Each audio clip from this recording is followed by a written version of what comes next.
యోగ వాసిష్టం కథల్లో ఈ రోజున తురీయ అవస్థల గురించి, 3 అహంకారాల గురించి, నిర్మల చిత్తమే మోక్షము అని ఈ 3 విషయాల గురించి తెలుసుకుందాం.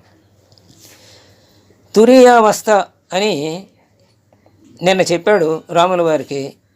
ఓ రామా, ఈ సుషుప్తిలో నువ్వు ఏదైతే అనుభవిస్తున్నావో ఆ అనుభవాన్ని జాగ్రత్త అవస్థలో కూడా నీ అభ్యాసం చేత కనుక నువ్వు అనుభవిస్తే, దృఢపడితే అది అవస్థ, దాన్నే తురీయ అవస్థ అంటారయ్యా అని అంటూ ఇప్పుడు దాని గురించి వివరంగా చెబుతున్నాడు వశిష్ఠుల వారు. ఓ రామ, ముక్తి రూపమైన ఆ తురీయ అవస్థలో ఆత్మ స్థూలము కాదు, సూక్ష్మము కాదు. ఒకసారి సూక్ష్మం అన్నాం అనుకోండి, స్థూలం కాదనమాట. స్థూలం అన్నాం అనుకోండి, సూక్ష్మం కాదని అర్థం. అంటే ఒకటే అవుతుంది అప్పుడు అందులో. కాబట్టి అది కాదు, ఇది కాదు, స్థూలము కాదు, సూక్ష్మము కాదు, ప్రత్యక్షము కాదు, పరోక్షము కాదు, లేదా అప్రత్యక్షం కాదు, చైతన్యము కాదు, జడము కాదు, సత్తు కాదు, అసత్తు కాదు, అహంకార రూపం కాదు, దానికి వేరైనది ఏది కాదు, ఏకము కాదు, అనేకము కాదు, దగ్గర కాదు, దూరము కాదు, పొందబడింది కాదు, పొందరానిది కాదు, సర్వరూపం కాదు, సర్వవ్యాపకము కాదు, పదార్థం కాదు, పదార్థం కానిది కాదు. అంటే ఏది కాదు ఇది అని మనం చెప్పామనుకోండి, ఇది కాకుండా ఇంకోటి ఏదో ఉంటుంది కదా, అది అయ్యి ఉండొచ్చు కదా అని మనకి అనుమానం, ఆలోచన వస్తుంది, సందేహం వస్తుంది. కాబట్టి ఏది కాదు అని, పంచభూతాత్మకం కూడా కాదు చివరికి. వీటన్నిటికైనా వేరైనది అన్నాం అనుకో, ఇది కాదని దాని కింద వస్తుంది కదా. కాబట్టి అది కాదు. మరి ఏమిటిది ఈ తురీయ అవస్థ? ఈ సృష్టి అంతా అదే అవుతుంది. అంటే ఈ సృష్టి అంతా తురీయ అవస్థలోనే ఉంది అని చెప్తున్నారు అన్నమాట రాముల వారికి. కాబట్టి ఇది కాదు అది కాదని చెప్పకుండా అంతా అదే అని. అంటే తురీయావస్థ, తురీయాతీత స్థితి ఎలా ఉంది? తురీయావస్థ స్థితి అంటే ఆత్మస్థితే కదా. అందుకని ఈ సృష్టి అంతా అదే నాయన అని చెప్పి తురీయావస్థల గురించి చెప్పారన్నమాట. ఆ తర్వాత 3 అహంకారాల గురించి కూడా చెప్తున్నారు రాముల వారికి. ఓ రామ, రఘుకుల శ్రేష్ఠ, లోకంలో అహంకార దృష్టులు 3 ఉన్నాయి. 3 రకాల అహంకార దృష్టులు ఉన్నాయి. అణువు కంటే సూక్ష్మమై అన్నిటికీ అతీతమైన చిత్స్వరూపమైన ఆత్మయే నేను అనే అహంకారం ఒకటి. ఇది మొదటి అహంకారం అనమాట. అంటే అణువు కంటే సూక్ష్మము, అణువులోనే 3 రకాల భాగాలు ఉన్నాయి. అందులో ప్రోటాన్స్, న్యూట్రాన్స్, ఎలక్ట్రాన్స్ అని. కాబట్టి అణువే చిన్నది అనుకుంటాం మనం. ఆ అణువులో ఇంకా 3 భాగాలు ఉన్నాయన్నమాట. ఈ ఎలక్ట్రాన్స్ తిరుగుతూ ఉంటాయి. ఇవి రుణధ్రువము, అంటే మైనస్ గుర్తుతో చెబుతారు. అట్లాగే ప్రోటాన్స్ని ప్లస్ గుర్తుతో చెప్పరు. న్యూక్లియస్ అంటే దీనిలో మళ్ళీ మధ్య భాగంలో ఉండేదాన్ని న్యూక్లియస్ అంటారు, అణువులని. కాబట్టి ఆ అణువు అలాంటి అణువు కంటే సూక్ష్మమైంది. అణువులో ఇంకా చాలా 3 పదార్థాలు ఉన్నాయని చెప్పుకున్నాం. ఇమిడి వాటికన్నా కూడా సూక్ష్మమైనది, అన్నిటికీ అతీతమైనది. ఇదే అని మనం చెప్పడానికి లేదు, ఇదే అని, అన్నిటికీ అతీతం. అలాంటి చిత్స్వరూపమైన ఆత్మయే నేను. ఆ చిత్స్వరూపాన్ని నేను అనే అహంకారం ఒక రకం అన్నమాట, ఒకటి. ఇక సర్వము నేనే అనే అహంకారం రెండవది.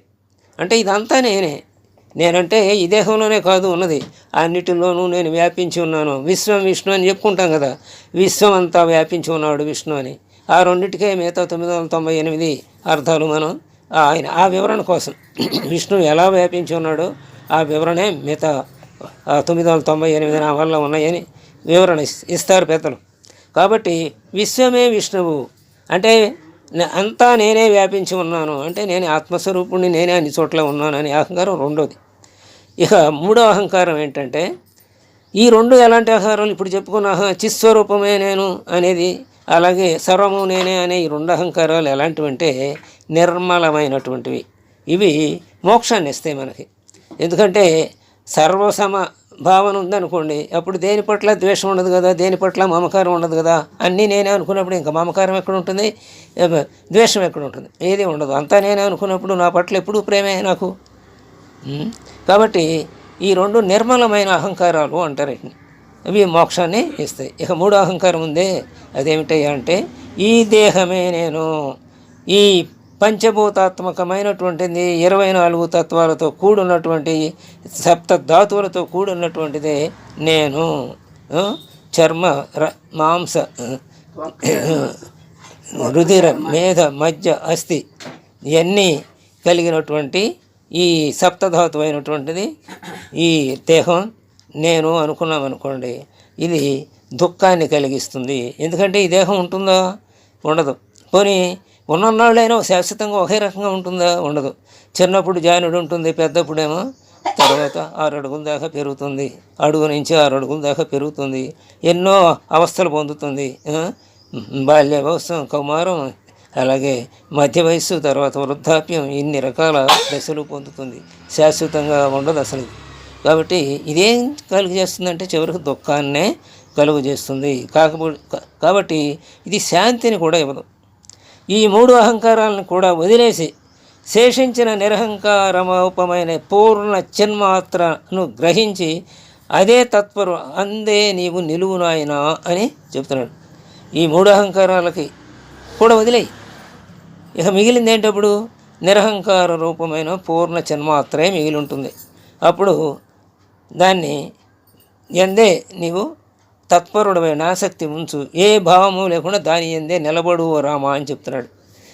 ఇక నిర్మల చిత్తమే మోక్షమని ఇంకొకటి చెబుతూ, ఓ ప్రియుడైన రామా, అదే ఆత్మ అంటే నిర్మల చిత్తమే ఆత్మ అన్నమాట అని చెబుతారు. కానీ యథార్థంగా అది వాక్కులతో చెప్పటానికి అలవి కానిది. మోక్షాన్ని గురించి, చిత్తాన్ని గురించి, ఇది నిర్మల చిత్తాన్ని గురించి చెప్పటం ఏ వ్యక్తికి సాధ్యం కాదన్నమాట. వాక్కులతో చెప్పలేదని. దానికి వేరుగా ఏది లేదు. అంటే ఇంకా దానికి ఒక వస్తువుని ఇంకో వస్తువుతో పోల్చి చెప్పామంటే ఆ వస్తువు యొక్క లక్షణాలు మనం పోల్చి ఏ వస్తువుతో పోల్చి చెప్తున్నామో ఆ వస్తువు యొక్క లక్షణాలు మనం ఏ వస్తువుని గురించి చెప్తున్నామో ఆ వస్తువులో కొన్ని ఉంటాయి, ఇంకా అంతకంటే ఎక్కువ ఉంటాయి కొన్ని. అది ఇంకో వస్తువుతో పోల్చి ఇంకా కొన్ని లక్షణాలు చెప్తుంటాం. ఇలా దీన్ని పోల్చి చెప్పడానికి వీలైనటువంటిది కాదు. దానికి వేరుగా ఏదీ లేదు. కాబట్టి నిర్వికారమైన ఆత్మనే చూస్తూ ఉండు. ఇందాక చెప్పానే పూర్ణ చిన్మాత్ర అని ఇందాక చెప్పానే. 3 అహంకారాలు వదిలేసిన తర్వాత ఆ తర్వాత ఉన్నది అదే. దాన్ని మాటలతో చెప్పడానికి ఏమీ అలివి కాదు, వేరుగా ఏదీ లేదు. కాబట్టి దానికంటే ఆ ఆత్మని నువ్వు చూస్తూ ఉండు రామా. మోక్షం ఎక్కడో లేదు, ఆకాశంలో ఉందని అనుకోవద్దు, పాతాళంలో ఉంది అనుకోవద్దు, భూమి మీద అనుకోవద్దు. ఎక్కడ భూమి లేదు, ఆకాశంలో లేదు మోక్షం, అలాగే పాతాళంలోనూ లేదు.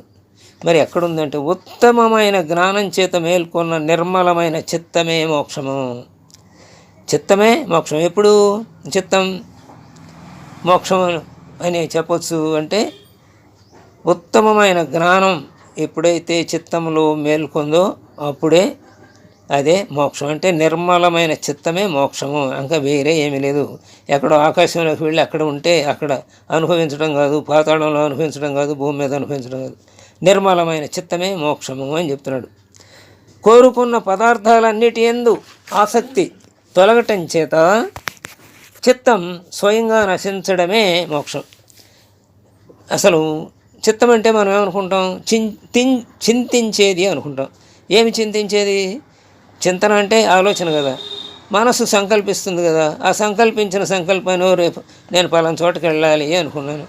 ఆ వెళ్ళాలి అనుకున్న దాన్ని బుద్ధి నిశ్చయం చేస్తుంది. తర్వాత చిత్తం ఏం చేస్తుంది? ఓ వెళ్ళు నీ సమయం వచ్చింది అనుకున్నావు, పద ఆ పని పూర్తి అని మనం గుర్తు చేస్తుంటుంది, చింతన చేస్తుంటుంది. కాబట్టి చిత్తం ఎప్పుడు కూడా చింతన చేస్తుంటుంది.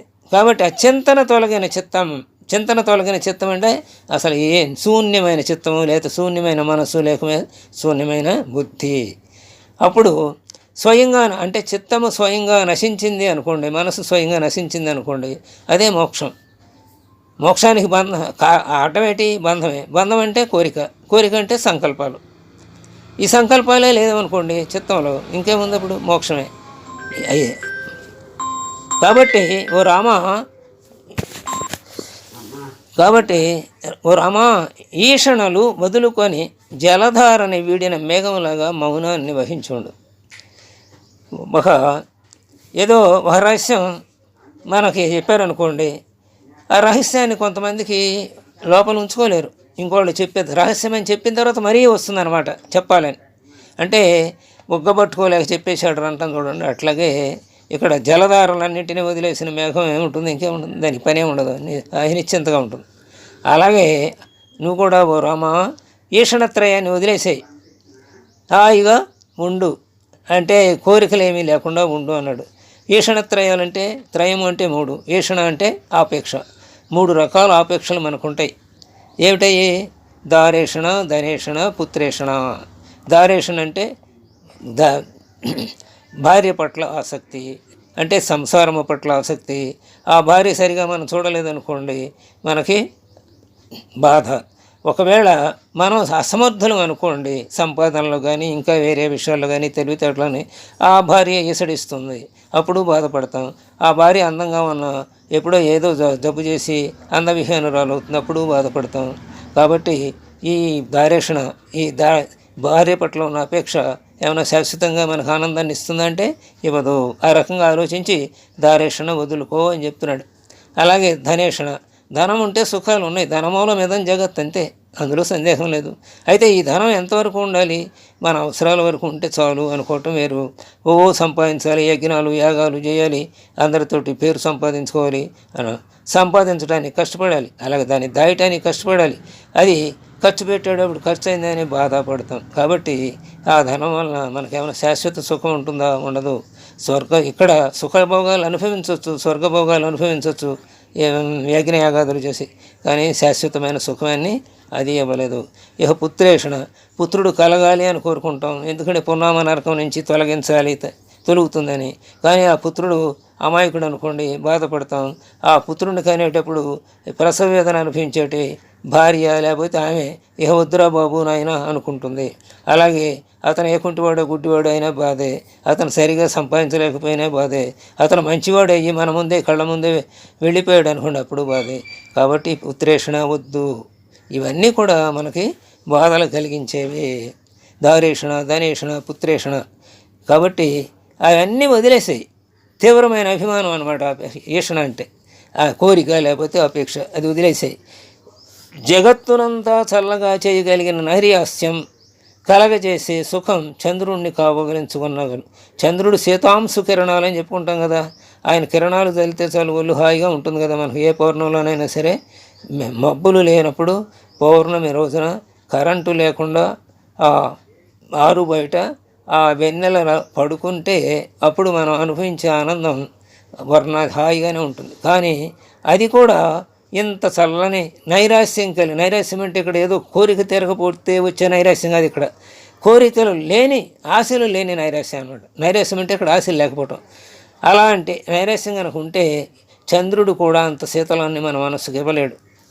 అలాగే హిమాలయాల వల్ల, అంటే హిమాలయాల్లో అతి చల్లగా ఉంటాయి, అది కూడా మనకి ఆ మనసుకి అంత ఆనందాన్ని కలిగించలేదు. అట్లాగే అరటి తోటల్లో తిరుగుతుంటే ఆనందంగానే ఉంటుంది, కానీ అది కూడా ఈ నైరాస్యం వల్ల కలిగే ఆనందం అంత ఆనందం కాదు. రాజ్యం కంటే, స్వర్గం కంటే, చంద్రుని కంటే, వనితా సంఘం కంటే నైరాస్యమే సుఖం. అంటే ఏ ఆలోచన లేని స్థితి అని నేను చెప్పుకున్నా. చిత్తం స్వయంగా నశించడమే మోక్షం అని. కాబట్టి ఇదే నైరాస్యం అంటే చిత్తం స్వయంగా నశించడం అన్నమాట, ఏ కోరిక లేకపోవడం. త్రిలోకాల్లో ఉన్న ఐశ్వర్యం అంతా గడ్డిపోసలో అనిపిస్తుంది దీని ముందు. ఏది?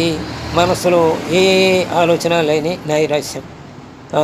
కాబట్టి త్రిలోకాల్లో ఉన్న ఐశ్వర్యం అంతా వచ్చినా సరే అది దీనికి సరితోగదన్నమాట. కాబట్టి నైరాస్యం హృదయంలో నెలకొని ఉన్న మహాత్మునితో పోల్చదగింది ఏదీ లేదు. కాబట్టి నైరాస్యం ఉన్న మహాత్ముడు అందరికంటే గొప్పవాడు, ఆయనతో పోల్చగలిగిన సుఖం అంటూ ఈ సృష్టిలో ఎక్కడ ఏమీ లేదు రామా అని చెప్తున్నాడు. రేపు జీవన్ముక్తుల సంగతి చెప్తారు. స్వస్తి.